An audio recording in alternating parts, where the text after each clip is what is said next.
Well, good morning, everyone, and thank you for coming. We really appreciate your time. We know how busy you guys are all and how much it takes to fit these types of things into your schedule. So again, thank you for being here, and we really appreciate it. I am Brooke Pachkowski. I am the court liaison for community mental health here in Alpena. And we can move forward with the slides. I'm Dr. Spurlock. I am from this area originally. I grew up in Black River, Michigan, Alpena County. Went to school there, and then went down to Eastern Michigan University for my undergraduate and graduate work. Went to Wayne State University for medical school. I did a congressional fellowship with the Senate Finance Committee in Washington, D.C., so I did some policy work with that, and then an anxiety disorders fellowship back at Wayne State. I taught at the medical school down there for a number of years, had a private practice. In 2017, I went to Cairo State Hospital and was there for a little under a year and a half, and then came up to Northeast Michigan Community Mental Health. I've been here since about February 2019, and I'm an adult psychiatrist. I have done most of the court order stuff until Dr. Tebow joined us a couple of years ago, which I'm grateful for. And I work with the Assertive Community Treatment Program, which is the most intensive program we have for outpatient treatment for folks in the community. And I'm Dr. Alicia Tebow, Hadkey, Dr. T for short. And I'm so glad that you brought up a little bit of your background, because I realized as I put this slide together, I'm like, I think some of the most important information is missing. So I'm born and raised in Alpena, graduated from Alpena High School in the early 2000s, attended ACC before I moved down to the Lansing area for my undergrad. Spent a little time out of state in New Orleans, Louisiana. Just got some perspective of life in the South, and then moved back to Michigan, primarily in the Grand Rapids area, for medical school at MSU, as well as my psychiatric training. My background is adult psychiatry. I did do a fellowship in addiction psychiatry as well, so a special interest for me, and then returned to home to CMH 2 years ago. So we're going to start just by a show of hands. I'm curious, how many of you have attended a crisis intervention team training or a CIT training? Love it, everybody has. Okay, cool. What about a managing mental health crisis training? Okay, so that one. Michigan Crisis Intervention System training. Oh my God, I'm one from the other. They all kind of sound the same, yes. And then mental health first aid. Has anyone attended one of those trainings? And we'll circle back to this at the very end.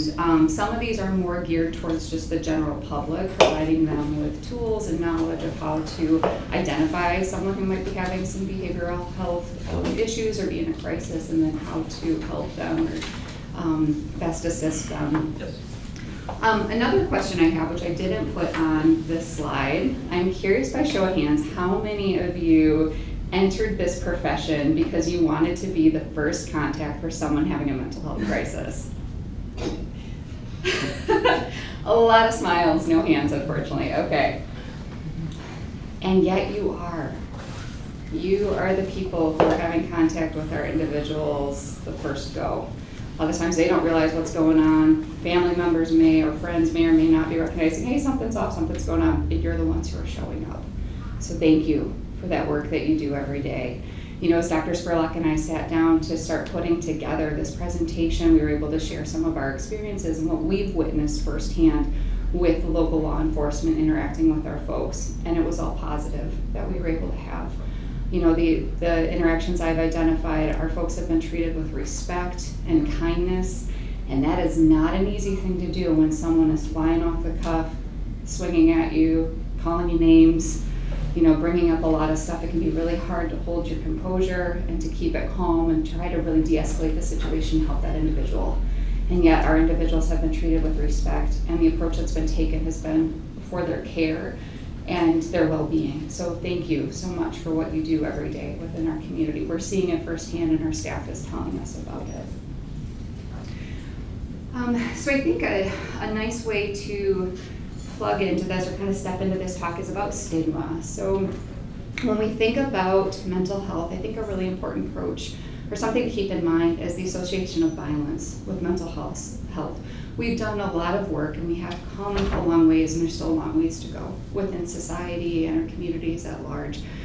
Just this association of if there's a violent act, I still feel like there's that knee-jerk reaction of this person has a mental illness, or there's that instant association.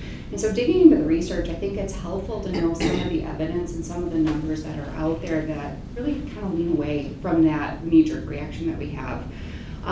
In fact, so when researchers have looked at individuals with mental illness, it shows that the majority of them are not violent. 3 to 5% of violent acts within the United States are attributed to those with severe mental illness, and we would categorize that as individuals with schizophrenia or mania. And we'll talk about those conditions in a couple of slides, some of those kind of specific features or symptoms you may see with those individuals. This would mean that 95 to 97% of those violent acts are attributed to those that do not have or have not been diagnosed with a severe mental illness. So it is a minority that of people with severe mental illness that are participating or perpetuating these violent acts. Researchers also have looked at kind of the gun-related homicides, and I think that's probably most commonly what I've heard firsthand of that concern. Like there was a mass shooting, right? This had to be someone with a mental illness. And the research has actually found that it's less than 1% of all gun-related homicides are associated or are perpetuated with someone with a mental illness. So the vast majority are from individuals that do not have that mental illness diagnosis. Oh, she did that. Oh, it did. Oh, thank you. Yeah. Operator error. Okay. So when we think about individuals who have a mental illness and there is a violent act that's committed, your main victims of that are going to be immediate family or mental health practitioners. So they're the ones who are at the highest risk of this. The research, when they looked at the numbers, they found that strangers are very rarely the victims of these random violent acts that occur from individuals with mental illness.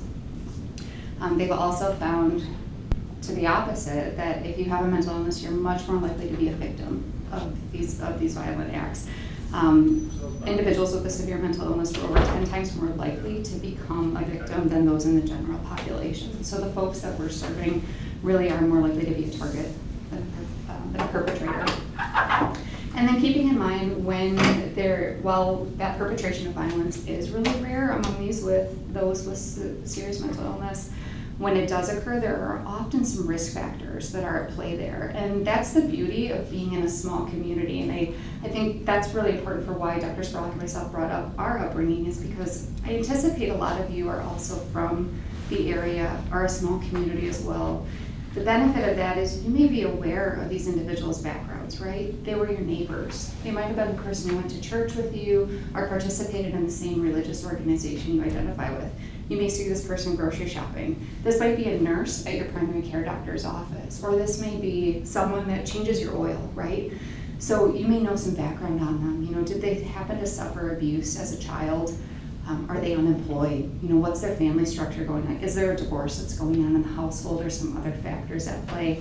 Or do they live in a high crime neighborhood, which kind of plug that in. Being from Grand Rapids, there were some spots that we would identify as a high crime neighborhood. Maybe that's not a term we use as commonly around here, although I would anticipate there are some times that you see an address that pulls up and you're like, oh, I know some things about kind of what goes on in this neighborhood. I know we recognize it with the individuals we serve too. So those little pieces give you additional helpful information when you're putting together the piece of the person you're approaching and what might also be contributing to their presentation. So some risk factors. So these are things that have been identified by the research that's out there about being things that would identify that higher risk for violence. Co-occurring substance use. I take a survey and have people raise their hands of who's surprised that substance use is something that ties into an increased risk of violence. Every hand would shoot straight up. You know, and it's challenging. We see it in our practice. You know, we now live in a state where cannabis is legal, but also recognizing there are individuals, specifically a lot of the ones we serve, that the use of cannabis is not benign. It can enhance their psychiatric illness. Specifically, it's of a psychotic nature. There are parts of the brain that are activated by the components of cannabis. So it's not benign for these individuals, even though when we interface with them, it's legal here, right? So the state of Michigan's determined that it's safe for me to use. The other challenge is that, unfortunately, the tools that we have available at our disposal to assess if someone is on a substance are lagging. The substances that are out there being used by people, it's taking years before they're showing up on a urine drug screen.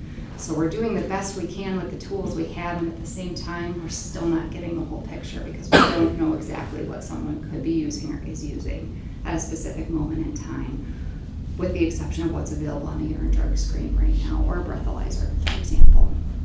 So some other risk factors, command hallucinations. So this is a type of symptom that an individual with schizophrenia or someone who has a condition with psychotic features could experience.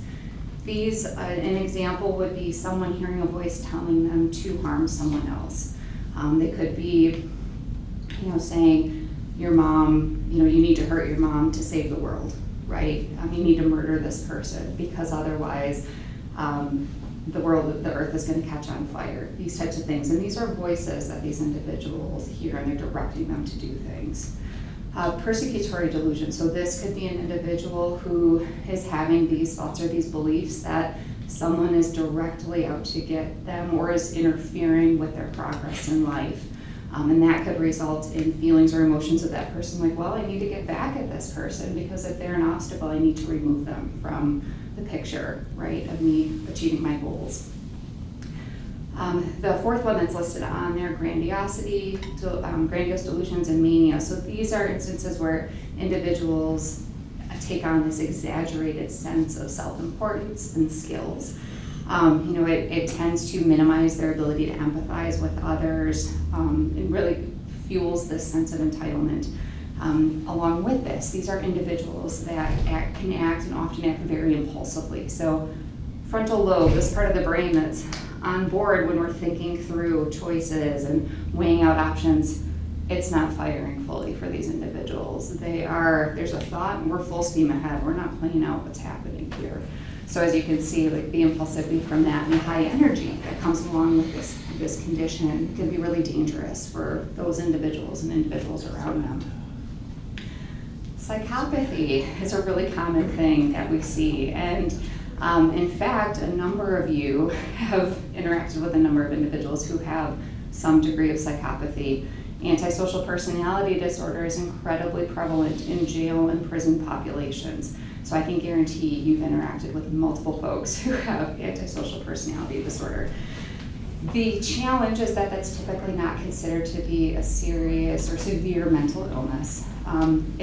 It's categorized by disregard for others, deceitfulness, and the manipulation of other people for their own personal gain. A lot of times these individuals are actually kind of charming, so it can be difficult when they're sitting in front of you, but that's where the manipulation tactic comes from. I recognize if I'm kind and I approach someone in a helpful, pleasant way, they may be more likely to give me what I'm looking for in return. And then here again is where that history piece comes from, and being in a small community can be really helpful. Prior history of violence is a risk factor for future perpetuation of violence. History of childhood abuse. And then interestingly, a paternal connection. So having a father who has abused substances or has a criminal past actually is a risk factor for violence for individuals as well. Right. And at this time, I'm going to turn it over to Dr. Spurlock. Thank you. So I'm going to kind of segue into my part of the presentation is going to be talking about law enforcement interaction with individuals with mental illness, some of the research and the information that we know about that. But I'm going to start out by talking about these what are called super utilizers. Anytime you have somebody who's got a chronic illness, whether it's diabetes or schizophrenia or heart disease, there are what we call high utilizers, meaning these are people who are often in and out of the ER, who are in and out of the hospital because their illness is more severe. We have that with people with severe and persistent mental illness as well. We have people with schizophrenia and severe bipolar disorder. There is a subset of those individuals, the total amount, that have a more severe illness. And what we see with those individuals is not only do they access the emergency room and inpatient hospitalizations more, they are also in need of almost all community resources at a much higher rate of utilization. So these are often people who are homeless and they need community resources for that. These are people who have very poor natural support networks. They may have burned bridges with their family, or they may have isolated themselves, so they don't have a lot of resources to help them in that regard. And these are the individuals that you're going to see most likely in terms of interactions with law enforcement encounters. And you're likely to see some of these individuals sort of over and over again. So this idea of super utilizers is kind of the population that we're talking about here. There have been a number of studies on the interactions with law enforcement and people with severe mental illness. One of the things that I'd like to point out is that mental illness is a brain disorder, just like stroke is a brain disorder and epilepsy is a brain disorder. Schizophrenia and bipolar disorder, there are known circuits that are imbalanced in these individuals. It is a medical condition that we're talking about. And yet there is no other medical condition in which you guys are the frontline encounters for people who have that disorder. And what we see is that almost a third of individuals with severe mental illness first get into treatment after an encounter with a law enforcement individual. So you can imagine what it would be like if every time somebody had a heart attack, a third of those people were put in handcuffs in the back of a police car and taken to the ER instead of being able to walk in voluntarily. And this gets into a lot of the issues that we have in terms of sort of traumatization of these individuals and decrease in help-seeking behavior when their symptoms are less severe. So these are individuals that are more likely to end up in a crisis down the road. You guys, it impacts you. The term that I kept coming upon was a street corner psychiatrist. Whether you didn't want to have that role, and yet that is kind of the role that you're playing when you're encountering people in these situations. Again, it's unthinkable that we would be transporting and encountering people with any other mental illness by calling the police before we call or take somebody to a treatment facility. I'm going to skip over this and go back to just this overview. When we look at the over 8 million people with severe mental illness, again, we're talking about often this subset of most severe. Almost half of people with schizophrenia and severe bipolar are untreated on any given day. Almost half. And there's a lot of reasons for that. There's been a profound decrease in funding over the past 50 years for mental health treatment, both outpatient and inpatient, with hospitals moving to a for-profit model instead of not-for-profit. They are decreasing those services that aren't making them money. And people with mental illness do not make you money. So you close down your psychiatric inpatient unit and you open that specialty surgical center, because that's how you're going to make money at that hospital.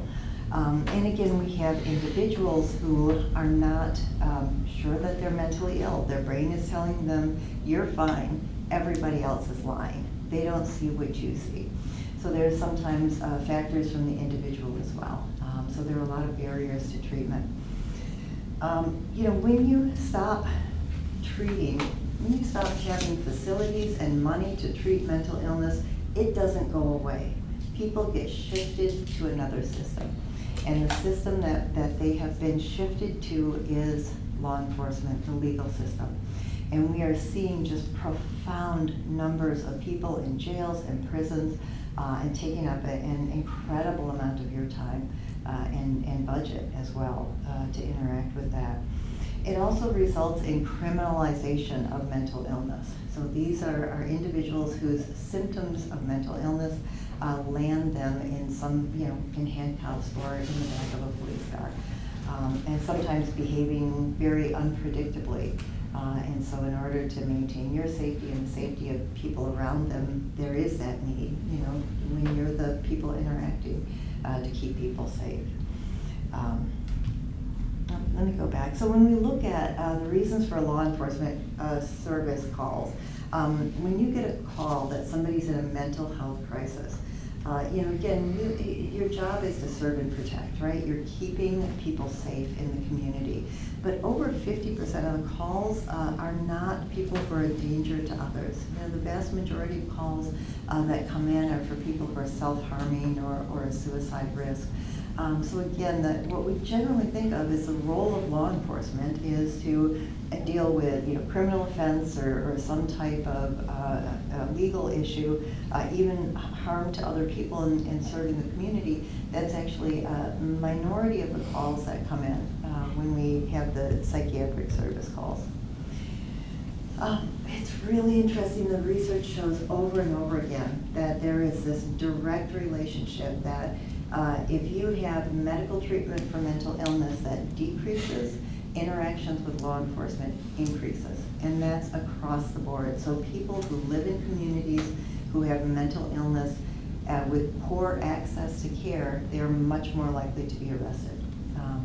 Many of those arrests are for minor or misdemeanor crimes, and people are much more likely to sit in jail until their sentencing hearing, which means that oftentimes these are individuals that may be 4 or 5 or 6 months in jail for a sentence that was 3 months in jail.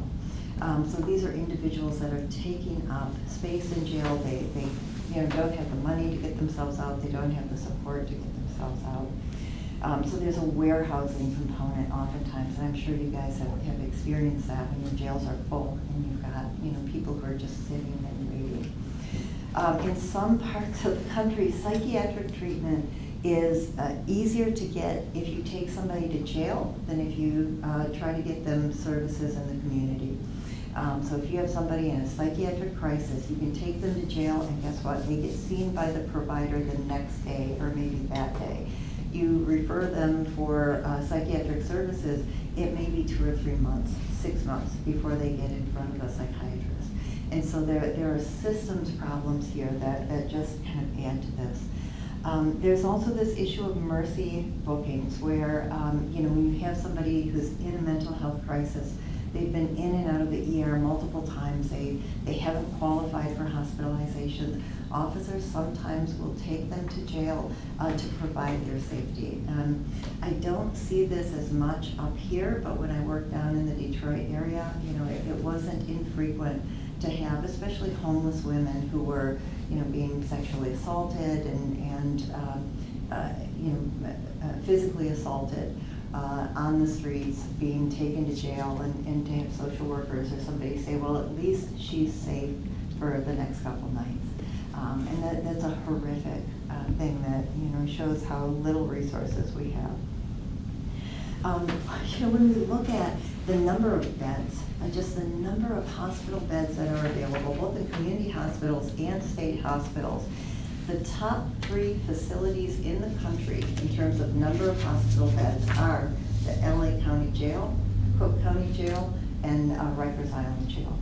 So they have more beds than any state hospital, than any community hospital. These are our largest psychiatric treatment facilities in the country right now.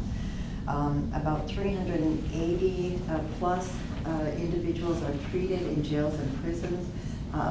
It's 10 times more than the people that we have in state hospitals right now. So I mean, this is these numbers have just become kind of astonishing over time. And again, this is 50 years of a fragmented system that this has happened.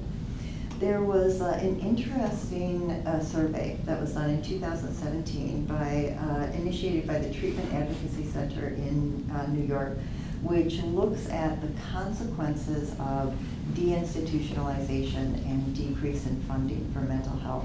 And they put out a report in May of 2019 focusing on the role of law enforcement officers in terms of transport. So, we certainly know that there are issues in terms of the numbers of encounters that you have, but more and more law enforcement individuals are being asked to transport people, sometimes over very long distances, in order to get mental health services.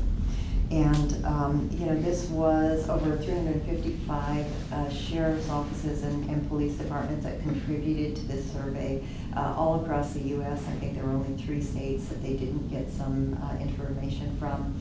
Both rural and urban and suburban areas contributed to this. And it was a total of over 450,000 service calls that they looked at. So it was a pretty comprehensive survey. And what they found, I forget that this isn't doing that. And what they found was pretty striking, that over the course of a year in the U.S., about 10 million individuals are, transported or encountered for mental health crisis. About 70% of those are the mental health calls, where you get a call into dispatch and you get sent out. But about 30% of those are just encountering somebody on patrol, or as your, kind of unexpected encounters. Is that about, does this seem to be about what you guys see when you think about the encounters that you have with people with mental illness, or? I say probably a little bit less unplanned. Less unplanned, so more of the actual calls. And I don't know if some of that has to do with in a rural area, there's fewer people that you're going to encounter. I imagine in big urban areas you're seeing a lot of people on the streets, more so. But this was kind of the national average. Of those, about 50% of them were taken to some type of a treatment facility, so either a community ER or for those cities that had it, a psychiatric emergency room. About 12% of the transports were directly to an inpatient facility, so that might have been somebody who was in the ER and needed to be taken to another hospital for transport. About 15% were taken to jail, and about 19% there wasn't transport that occurred. Both when you look at emergency transport and non-emergency transport, there's a lot of similarities here. The difference is for non-emergency transports, that may include something where the judge is asking you to go pick somebody up to bring them in for a hearing or some sort of a court-ordered kind of issue. And those are about 20% of the non-emergency transports.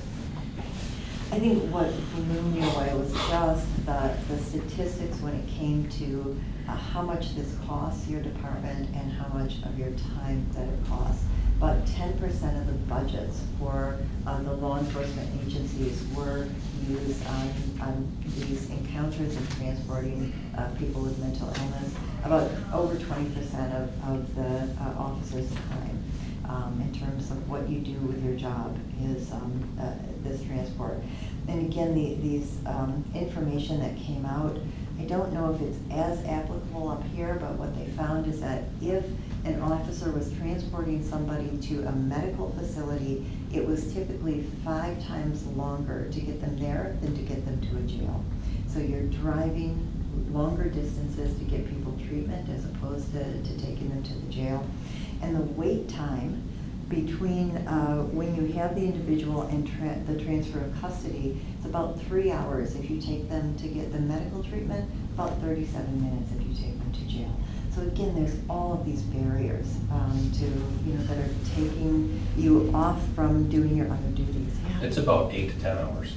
Yeah, and That's if they're even coming from the jail. Yes. If we have them in jail, we take them to the hospital for clearance before they see a psychiatrist, we're still 8 hours, 10 hours. And this is 2017. Waiting to get medically cleared at the hospital. Yeah, and that, this is pre-pandemic. During the pandemic, this was even greater. I mean, people were sitting for days, right? It wasn't unusual. And there have been instances where officers said, I had to sit there for 3 days, with the individual. And so, and during the pandemic, I think we have even longer than that. So this is kind of an average in 2017, but it's only gotten worse.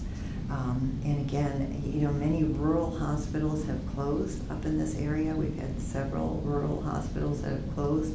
So those that are still open, like Alpena, mid-Michigan, tend to have more people coming in for the emergency rooms. So they're sitting even longer and longer. So there's some additional issues for us in rural areas. tremendous cost in terms of money. So again, I mean, the number of hours you can look through this, 5.4 million miles in a year were spent transporting individuals with mental illness. So these are just huge numbers. One of the things that I would suspect is very frustrating for you and was very frustrating in the survey was that when they were transported to the ER, only about 55% of the time were they admitted. About 37% of the time they were evaluated and then let go, and 8% of the time they were just immediately let go.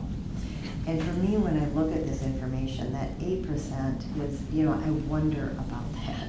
I'm trying to kind of understand what is happening with that 8%. I think the 37%, we do struggle. When you file a petition, when you pick somebody up, the mental health code and the law states that you can take somebody into custody and transport them for an evaluation if you have a reasonable, idea that these people have a mental illness. Some of those people will, some of them will not. Some of them will need hospitalization, some will not. And so some of those we can safety plan home, but we can't guarantee that they're going to follow through on the safety plan. And most of them do. So when we say, how about tonight you go home with your mom, we're going to lock up the meds, we're going to lock up the sharps, we're going to get the gun out of the house until you can come to community mental health tomorrow morning at 8 a.m. So we often see these people for a crisis walk-in the next day. But there are some instances where people just say, yep, I'll do that, and then they leave out of the ER, just to kind of get out of the ER and get out of a hospitalization. So I think there are some numbers where you may see that person the next day or 2 days later or several days later where they haven't followed up. And we really don't have an ankle monitor or any way to make sure that people follow through on a safety plan. One of the other things that we struggle with as well is that the mental health code is very specific about when you bring somebody in for a petition, in order for them to end up on a court order, they have to be evaluated by 2 physicians, usually one in the ER and then a psychiatrist on the floor 24 hours later.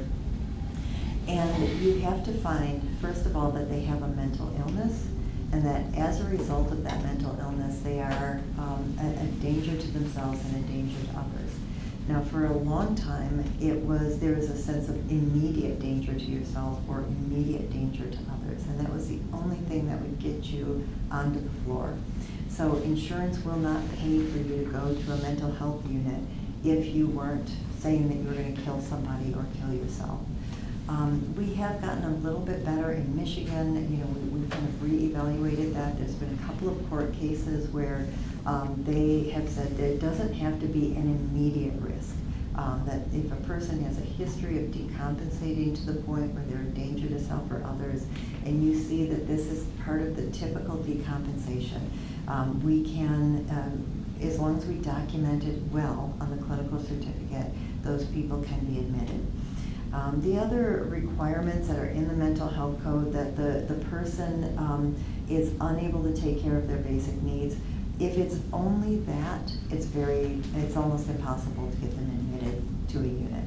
Even if somebody hasn't eaten for weeks and they've lost 20, 30 pounds in the past month, they still may not consider that enough for admission to an inpatient unit. There is also a criteria that if the person's insight is so bad, if they don't know that they have a mental illness and they won't follow up with treatment, we can put them on a court order. But again, these are usually outpatient court orders. Somebody with poor insight is not going to be admitted to the hospital. So these are likely to be some of those 37% that get sent home.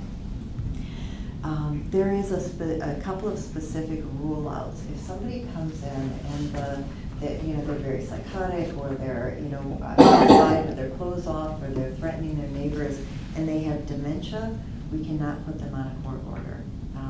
Neurological disorders like dementia and other neurocognitive disorders are a rule out for court ordered treatment. So the person has to have a mental illness. The mental illness has to cause their symptoms. And there has to be, the understanding is that on this court order where we're taking away their constitutional rights to decide what goes in their body and freedom of movement, there has to be some likelihood that when we give them this injection medication, they're going to get better from it. And somebody with dementia, their symptoms are not going to get better, right? The core symptoms with psychiatric medications necessarily. Same thing is true when people present and they've been binging on meth or they're drunk and they're threatening to harm themselves. If they clear during the time that they're in the ER, then their symptoms are not due to a primary psychiatric illness, and we can't have those people on court orders. With people with dementia and neurological disorders, ideally the ER should be initiating emergency medical guardianship. So these are individuals that if they're really a danger to themselves or others, we should be asking for guardianship instead of an inpatient hospitalization court order. Because these are people who are going to need to be treated maybe long-term in a nursing facility with a dementia unit or a group home or something of that sort. People with substance use disorders, people have a right to kind of ruin their lives. They have a right to drink, they have a right to use substances.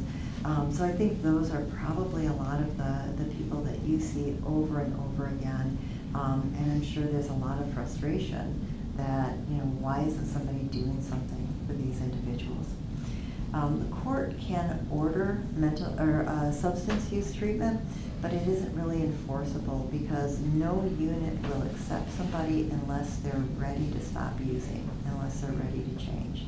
So taking somebody who's actively using or interested in using and putting them on a substance use, into a substance use facility where they're kind of convincing everybody else to relapse can be a real difficult situation.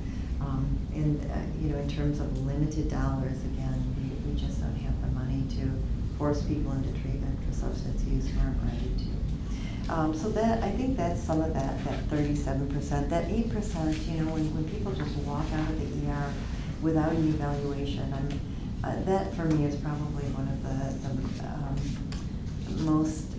the things that were kind of most confusing to me. Any thoughts about this? Or? So like when they're suicidal, we've literally taken a gun from them. Yeah. And then we've had it where they've gotten released like the next day, and then we go and deal with them 3-4 days in a row. Yeah, in those, if the reason that they're suicidal is because they were high on meth or drinking, and when that gets out of their system, they're saying, nope, I'm not going to do any of that again. We've had it where they're like just a regular person, like they're not on anything. Yeah. And they still get kicked loose. Yeah, I will say I am seeing much more individuals like Dr. Tebow said with substances that aren't showing up. Synthetics right now are really difficult because they cause severe psychosis and often violence. Bath salts, I think, is one of the things. If you've ever seen anybody on bath salts or any of the synthetic cannabinoids, those are people that look very psychotic. And in some cases, very disinhibited when it comes to harm to others. But again, if somebody says, oh, you know what, I'm going to go home and be with my mom, we're going to get that gun out of the house, we're going to lock the meds away, I'm going to stay with them, I'm going to go see mental health tomorrow morning. We don't have any way to enforce that. And I think there's not a lot of clarity in terms of, can you take somebody's gun away? There are not a lot of judges, even though we have this red flag law, I will tell you I'm not clear on how that works. I'm not clear on what criteria we use to give that gun back. So, when somebody shows up to me in a month and says, Doc, I want my guns back. I need to go hunting, I need to feed my family. And the judge says, you're the one who's going to give me my guns back. Could this person, stop their meds or start drinking again? And absolutely, I don't know what criteria we use for that. So I think we really have a lot of challenges that I wish I had an answer slide after all of this, but you're absolutely right. I know at least like around here, that's probably one of the biggest issues. Like we had one a couple days ago that actually followed through after getting released. Yeah, yeah. And we had petitioned them at least 3 times Yeah. for the same thing. Yeah. And I think, you know, again, the petitions are overarching, so you're bringing in everybody in kind of the screening thing. When people get to the ER, if sometimes we've had family members who have filled out petitions and they get the person to the ER and they're like, oh, no, I don't really want them hospitalized, you know, because the person is calling them and texting them and saying, you know, why did you do this? And I'm angry and upset and, you know, you've done this terrible thing to me. So sometimes even the people who have filed the petitions, you know, will then say, no, I'll take them home and stuff like that. So I wish I had an answer with those. I wish we had sort of a, I don't know, a getting together and kind of talking about some of these things on a regular basis, you know, like what are these bad outcomes or these negative outcomes, and how, you know, how do we prevent that? What can we do differently? And I think that's really, you know, we wanted this to be kind of the start of a dialogue where if you have any ideas, you know, even, you know, making sure, I know sitting around waiting for somebody is not something that you can do once you've transferred custody, but I don't know if we can find a way to help. You know, I was on call last night, so, you know, when the person is calling me and saying, hey, this is what I'm seeing, doctor, you know, some way to be able to communicate about, you know, how, if this is somebody that you feel is a high risk, kind of open those channels of communication a little bit more. So part of the reason we're here is actually we would like to try to brainstorm a little bit too, let you see our faces, see that we are eager and interested and passionate about this work. But really, you know, we want to know how we can help better. And if we're not doing something, you know, that's working, to let us know so that we can help to problem solve that within our restrictions as well. But that's a great, you know, absolutely. We worry Like, about that. I guess would it help if like we were able to FOIA a report for you, like once it's done to give to you, if we brought somebody in on a petition? So Like, would that help give you the extra that you need? it would help me certainly. The question becomes, what do we do with legal documents and a medical chart? So when I was in the state hospital, you know, most people don't realize state hospitals are about 75% forensic patients. 50% of the people there were not guilty by reason of insanity. About another 25% were incompetent to stand trial. So we had to have a separate legal folder. We had access to the police reports. We had access to the investigations, but it couldn't be kept with the medical folder because there were different protections for it. That would be the only thing, and I don't know if we can talk to our agency about that, but I think it would certainly be helpful, I think, to have that extra information. One additional question that I have for you, so with this individual that you petitioned multiple times and presented, do you know if they encountered an individual from community mental health, or were they? I'm not sure if they necessarily did, like they're already in the program. I do know that they aren't speaking with you guys, but they just continuously backtrack and then literally say that they're gonna kill themselves like every single day. And this can be challenging too, and we didn't bring up, well, I touched on it a little bit at the beginning, but with personality pathology. So if we're thinking of somebody, I mentioned antisocial personality disorder, but there are other personality disorders that also can be a component of. Borderline personality disorder is very common in individuals who have chronic suicidality, and then you're determining, is there a component of secondary gain that they're looking for, right? So are they looking to get out of their current house? Are they homeless and they're looking for some type of placement? Is there something else going on there? Are they unemployed and they're looking for disability? And so this chronic suicidality kind of builds up this picture of being what they would feel a better it would strengthen their application for that. So we're always trying to tease into those things as well. The challenge is, if somebody presents with that as their primary diagnosis, the research shows that hospitalizing them and continuing to follow through on kind of some of the requests that are made may not be in their best interest and could actually be worsening their presentation, their symptoms. So that could be part of it as well. But I know something we've been working with is to interface with our emergency department and our hospital here, because not every individual that presents to the emergency department for a mental health concern is being screened by community mental health. So we want to be sure all the players that are addressing mental health in our community are present for that conversation. So yes, this is a good launching point for us to start that, and we're hoping to bring them to the table too.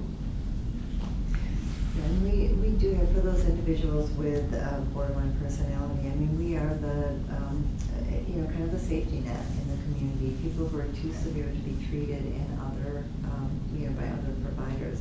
And so we see people with a very severe, sometimes borderline personality, threatening constantly, I'm going to take all my meds. I did take all my meds. And then you look at their presentation, and there's no evidence that they're sedated. There's no evidence. They're laughing and joking. Oh, I'm suicidal. I'm going to kill myself, and they're kind of joking and laughing, and during the evaluation. So what you're seeing and is not matching up sometimes with their history. And, it's difficult to say, let this person go when they say, I'm going to kill myself. But again, these individuals often regress. If you put them into crisis residential, if you put them into an inpatient unit, and that's gotten them out of their, I just had a fight with my parents or my roommate, and now I gotta, to stay somewhere to kind of take a vacation from that, that then becomes a constant thing. And we've had some individuals who, have been hospitalized almost weekly, for months at a time, that have gotten into that cycle where, we're really trying to not have this be, again, sort of a secondary gain where they want something other than mental health treatment. But it's a challenge. Those are the worst. Those are the cases that keep me up at night. I'll be honest. It's never an easy decision. Yeah, thanks for providing that example. Mm-hmm. Anyone else who has had difficulties or concerns that they've had as they've presented with individuals for treatment, kind of feeling like it's a revolving door? I think the biggest problem we have challenge we have is ER. Because they drag their feet. You have to sit out in the lobby with someone you bring in who's not cooperative. And with the general public, that makes the general public uneasy.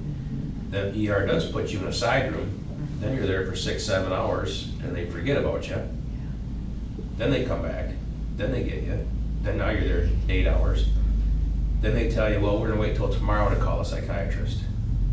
So then they gotta sit there all night because they don't wanna make that call at 9-10 o'clock at night. That's some of the biggest problem we have. I will say, when I was down in the Detroit area, Detroit Receiving Hospital had a psychiatric ER, and that solved a lot of those problems. People would come in, we had psychiatrists and people who were trained in dealing with that, and they moved through the system, much more quickly. Back in 20 years ago when I was in training, we would have over 20,000 people a year or more, come through that psych ER. Even having an observation unit, if you have somebody that is, high on substances or very drunk, you're not sure if this is this depression or are they just, suicidal because they've been drinking all night. Alcohol is a depressant, we know. Having an observation unit where they can be held and, managed and treated, and then, so that you can kind of do that transfer of custody and they're in, someplace where they're being actively observed.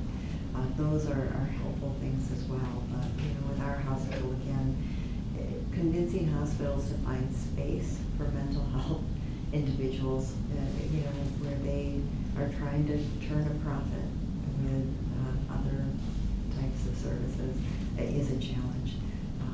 But I think we also you know, with the ER, I think that often is the bottleneck for most of us as well. Why aren't we looking for ways to just bring them directly to you? Because I understand they have to be medically cleared, Yeah. but it would be a lot easier to have somebody at your facility that can medically clear them. You know what I mean? We Right. catch more of a dragnet where right now, everything has to flow through the ER. Yeah. And it's hours upon hours. I mean, your data is probably 10 years old. 5, 6, 7 times what that is. Right. Well, to jump on that real quick, 2 years ago, Nina Stork was in here. And she said, if it happens during business hours, Yeah. bring them right to CMH. So then we would take people to CMH and we walk in the door like, no, you have to get medically cleared. And we're like, no, Nina Stork said this. Yeah. So I think there's a breakdown there. Now, obviously now we just go right to ER first, but. Yeah. And part of the problem too is that, you know, we all do call once a week on Wednesdays. So it used to be our schedules, we would have an open schedule so that if somebody came in crisis, we could see them. My schedule when I'm on call is filled from the minute I get there to the minute we leave. So we don't have those times where we are truly available on call. So that's been one of the issues as well, that we can't guarantee that they're going to get in front of a psychiatrist or a provider within, you know, several hour period. And if I see them and I say, yes, this is somebody who does need treatment, let's admit them, they still have to be transported to the ER and medically cleared. So now you've got maybe some time that you're waiting at CMH for them to be seen on top of the time that they have to be medically cleared. So it's a complication. I wish we could do something about that. Yeah, we dread it when we get a petition, because Yeah. you're there your whole shift. Yeah. What was yesterday? That was an easy one. That was 7 hours. Well, and what you run into is you want law enforcement to file petitions on people, and now we get people to talk in to go in voluntarily, because Yeah. all I have to do is drop them there, and then I can leave. It cuts our time We drastically. just drop them Yeah. off. Yeah, and I will say, you know, the mental health code does state that we should be offering voluntary at every step of the way. So if you can get somebody to say, hey, you know, I don't want to have to file this paperwork, whatever you have to say, right? You know, it looks like you're having a hard time, why don't we get you to the ER, let's get you checked out. But the fallback on that Yeah. is you put them on outpatient, and then you try to call them, and they don't respond, so then you guys file a petition with the court, and we're right back to where we started again. Yeah, and. That's the downfall. It is. I mean, the law requires that we do person-centered and least restrictive. So if somebody doesn't need hospitalization, and we can try to engage them in treatment with an outpatient-only order, we are obligated to try that. And you know, there have been times where we have filled out clinical certificates and requested a court order, and the judge has said there's not clear and convincing evidence, which is a pretty high evidentiary standard that we have to meet, that this person has a mental illness and that without treatment, they will become a danger to self or others. So, you know, we are struggling, and I hear what you're saying, and this is definitely something that we will take back. I would like. Is that something that maybe we get with like the prosecutor? Yep. And right now, we have one room, and it's always full. Yeah. And then we're sitting in the lobby with somebody that's in crisis. Yeah, yeah. So, Yes. yeah, not good, ever. Yeah, from our point of view, the longer we have to deal with somebody who's like that, the more likely it is that they're gonna end up committing a crime. Yeah. Like they're gonna resist us, or they're gonna start a fight in the And middle then you of just take them the to jail. and then they get hauled off. And then we're the bad guy. Right. And I mean, you know, when I was at the state hospital, the people who are not guilty by reason of insanity, the vast majority of those charges were fleeing and eluding, resisting, and obstructing. Vast majority. That's what people were charged with. And so, you know, again, over and over again, we're seeing this play out.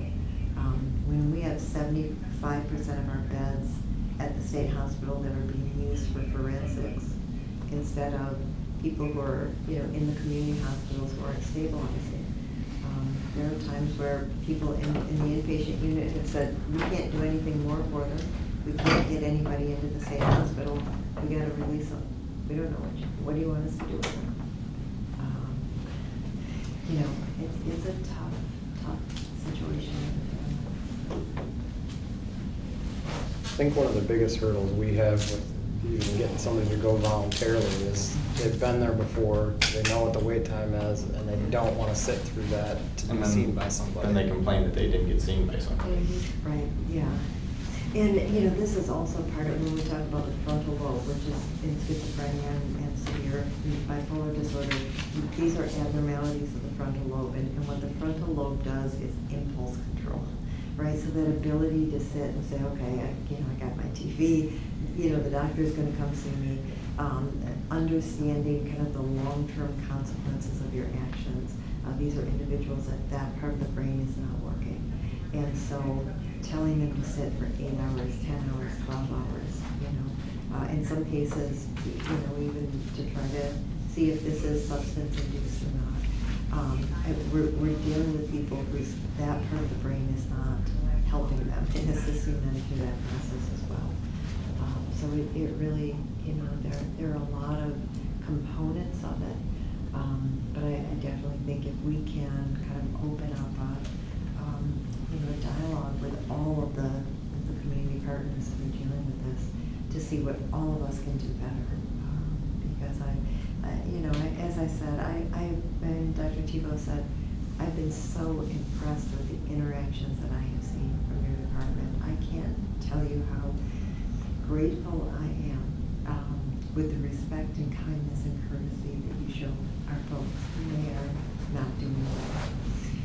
So I want to be able to support, as much as we can more with the work that you're doing and make it less of a burden as much as we can. So we just got to figure out how to get there. I know a few of you had mentioned like filling out petitions. Everyone in here, I think it Sounds like everyone's filled them fine. out. Several. I'm thinking that they don't lack in that Very department. familiar with that experience. So I did have an example for one if you guys needed an idea, but it sounds like you've all filled all of them before. Well, you've got a copy of Yep, it in there's the a forms handout, provided too. in front of you. I was going to speak for myself and Dr. Spurlock, like the petitions we've seen come from specifically officers or law enforcement that are filling them out. We haven't seen anything that wouldn't be considered appropriate. So you're doing an excellent job in providing the correct information on there and information that's helpful to get these individuals in and get them evaluated. Are you getting any pushback ever with the petitions that they don't have enough information or it's not enough for the judge to sign off on them? I think they're very well done. I think that's a real strength that that you guys have. So we appreciate that as well. I want to circle back to, so that first slide that we stepped into with the survey, so there is a handout that's printed, so it sounds like all of you have completed the crisis intervention team training or you've attended that. That is actually the gold standard, or what's considered, has the best evidence and support for its usefulness in training those who are in law enforcement. But these other 3 options that are listed there below, the Managing Mental Health Crisis, Michigan Crisis Intervention System, and Mental Health First Aid are some other options. The middle 2 listed on that sheet do not have the evidence support or the peer-reviewed literature to support them as much for their long-term benefit. Mental Health First Aid does have some support for its benefit, and specifically that's actually one where general community members or the public can attend, but also they recommend anyone who's interested in that can attend. Since this form is from Wayne State, it does focus on the southern counties in our state. And so you'll notice like a lot of these options are in-person trainings if you're interested in this for further development. A lot of them are in-person trainings. As far as options that may be available in northern Michigan, this may be a little more limited as we're used to with being in this area, but they may be some areas of additional resources or support for you if you're interested in additional training. That's all we have. If you guys have any more questions, feel free to let it out. That's what we're here for. Or concerns or anything. We really appreciate your time Mhm. this morning and your honest input with this, because yes, this is opening a dialogue, and we are very hopeful that we're gonna be able to get the other important players here into the room to be able to have a conversation of what can we do better, how do we make these changes, and how do we work together to accomplish that. I will look into getting a meeting scheduled, and I'll get in touch with Cash to make sure you guys have some representative there too, so. Probably won't be, Judge Curtis' schedule and everything else. I would say within a couple of weeks, unfortunately, so, yeah. And I think again, if we can bring in the hospital and Yep. try to get Yep. some of the players over there to kind of be involved as well. I think we really need to work on solving this problem, as a community, see what we can do better. The hospital has been getting better about, releasing us before they get admitted anywhere. Okay. The downfall to that is, it works out great for us because the county, if they release us, we leave, and then when the person takes off out the door, they call the city. But they are getting better about it, because the first thing they do is they strip the person down and put them in a gown. Yeah, So okay. the odds of them leaving after that are pretty slim, but it does happen occasionally. Oh, yeah, it does. Yeah. Not like it used to, though. Yeah. And I think things, that, things like that, that we can do to see what types of interventions might they be able to do to get the person, transferred out of your facility sooner. I think those are really good things where I think we truly. How long does it take for that medication to start working? Weeks to months, sometimes. So how do you know it's gonna work for them? You don't. And that's the challenge. And often for things like OCD or hoarding, we have to use higher doses for longer periods of time. So again, you've got to bring that dose up until it gets to oftentimes the higher doses, and then it might take 3 to 4 to 5 months before you see a full benefit. Even in that regard, some of these individuals, it's almost a coping skill for their life as well. Sometimes people with OCD and hoarding have very poor insight that it's abnormal. Each of their animals is named, and that's their baby, and that's their comfort. baby. Yeah, and so it's very hard to say, well, who's going to help them if I don't? And there's a lot of the thought processes that keep people from saying, this is a mental illness, I better get into mental health. So I think that's. Well, I think that comes the first time, their animal takes a dump on the floor, and they leave it there to the point where you don't see the floor anymore. Right. It's literally just feces and urine, and it's piled up in the corners, 3-4 feet deep, and they're living in this. I know, yeah. Whether or not that meets criteria for harm to self, that's a difficult testimony on my part. I mean, I don't have a hard time saying, yes, I believe that they are a danger to themselves inadvertently because of this, that, and the other. But whether a judge is going to agree that by clear and convincing evidence, they're going to be harmed by having cat feces on the floor, that's where we run into the problem. When it's about.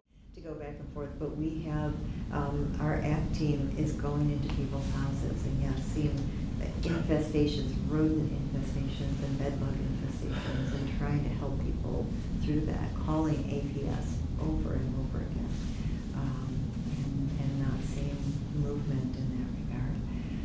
So that's one of the most difficult for me. Our case managers struggle with hoarding. Like, what do you do for this as well?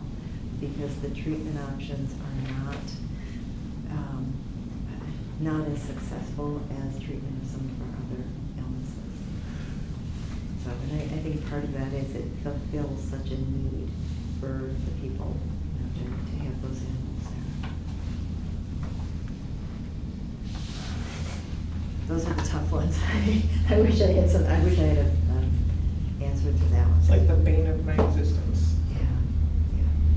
And we struggle. And I have noticed, like when I first started, you know, the way we dealt with it was you took all their animals and they didn't get any of them back, and there was a 100% recidivism rate, and it was over and over and over again. After like the first 3 or 4, I kind of started to experiment because I didn't have anybody else to help me out with. So how do I fix this myself?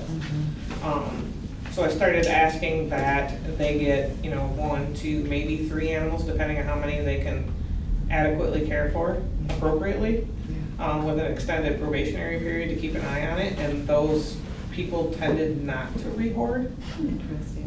But it's also a lot of time, it's a lot of follow-up, and I mean, I don't always have time for that. Yeah. And I'm expected to be everywhere all the time. Yeah. So, yeah, there's gotta be something. Well, I think those are, you know, times where we might be able to engage, you know, Judge Curtis or you know, the legal system in some way to, you know, provide some protections, you know, interesting ideas like that may have a much better outcome than what we're doing now. I think those are really important for us to think about. And I'm actually gonna pass that on to my case managers, you know, our case managers, to let them know that, hey, maybe this is something that we can also talk with people about. Instead of having them get all the animals out, what if we convince I mean, we them? take them all away, and then, you know, they have to have a taste of that, and then figure out, like, okay, you know, can we return 1 or 2? Because there's different kinds of orders. There's different, you know, there's multiple kinds of orders. So first you have to determine which type of order you're dealing with. We're not psychiatrists. We should get paid like that. One of that. Yeah. Unfortunately, become an expert as far as ordering goes. Yeah. And I think sometimes, you know, what I see frequently, especially in people that we've followed for a long time at CMH, is sometimes they begin to get an early dementia. And so their ability to limit the number of animals they have in their house decreases. And the more memory issues and cognitive issues they have, the worse and worse it gets. And, you know, it's planning and execution. Like, how do I keep my house clean? What do I do next? What's the most important thing to do? And that part of the brain kind of shuts down for people. And it's, in those individuals, again, if it's not a psychiatric illness, if it's related to the dementia, we've just got this kind of black hole of what we do with that. If they're not ready to be admitted to a nursing home facility or a group home, we really have an unclear sense of what we do moving forward with that. We don't have enough public guardians. We literally don't have anybody to assign them to. So we are really, you know, in this area, that lack of resources that we have, it affects everybody downstream. Right, because I mean, they're not only a victim of their own circumstance, I mean, there's multiple victims. My last one, there's 192 victims. Right. Oh my goodness. So sad. Right? I quit my job 47 times that week. And the shelters are full, and there's nowhere to take these animals, and many of them are so Exactly. sick that, you know, they can't be saved. I mean, it's a horrific situation.